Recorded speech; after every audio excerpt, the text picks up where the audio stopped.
नमस्कार दोस्तों, मैं आज आपसे बात करने वाला हूँ उन भीमकों के बारे में जो बोलते हैं कि मुसलमान हमारे दोस्त हैं और ब्राह्मण पंडित हमारे जनेऊधारी पंडित हमारे दुश्मन हैं, क्योंकि उन्होंने बाबा साहब भीमराव अम्बेडकर का विरोध किया था। तो मैं इनसे इतना ही कहना चाहता हूँ कि तुम्हारा दुश्मन मुसलमान हो चाहे नहीं, लेकिन मुसलमान का दुश्मन तुम ज़रूर हो, क्योंकि तुम भी काफिर हो, तुम मुसलमान नहीं हो। तुमने जब तक इस्लाम धर्म नहीं अपना लिया और जब तक तुम सिर्फ अल्लाह और मोहम्मद को नहीं मानते हो, तब तक तुम दुश्मन हो इस्लाम के। इस्लाम में कहीं भी भीमराव अम्बेडकर को मानने का कोई भी इजाज़त नहीं है। तुम अपना भगवान मानते हो भीमराव अम्बेडकर को, ये मुस्लिम लोग कभी भी स्वीकार नहीं करेंगे। तुम्हारा गला भी काटेंगे हम लोग के साथ साथ, इस बात को समझ लो। तो ये भीम और मीम का जो साथी है ना, साथ लेकर चलने का जो बात चल रहा है, ये तुम लोग को बर्बाद कर देगा। और वो जानते हैं कि इसी चक्कर में 2 साधुओं को हत्या किया गया था हाल ही में महाराष्ट्र के एक गांव में।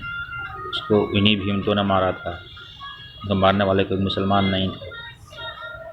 लेकिन ये भीमकों को जो गलतफहमी है कि मुसलमान हमारे दोस्त हैं, ये इनको निकाल देना चाहिए।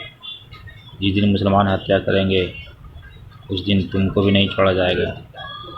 या तो तुम इस्लाम धर्म अपना लो या फिर इन मुसलमानों को अपना शत्रु मानो। दूसरा कोई रास्ता नहीं।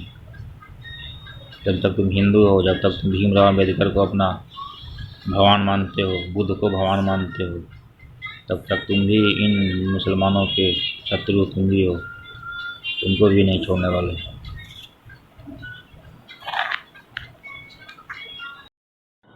और मैं यही कहना चाहता हूँ कि जो ये बोलते हैं कि बाबा साहब भीमराव अम्बेडकर के साथ भेदभाव हुआ था, ब्राह्मणों ने किया था, ये सब बिल्कुल बकवास है। निस्संदेह मिडिल जो भारत है उसमें भेदभाव हुआ था, क्योंकि ये सब मुसलमानों के, हालांकि ये सब मुसलमानों के द्वारा लाया हुआ था। पहले ऐसा नहीं था।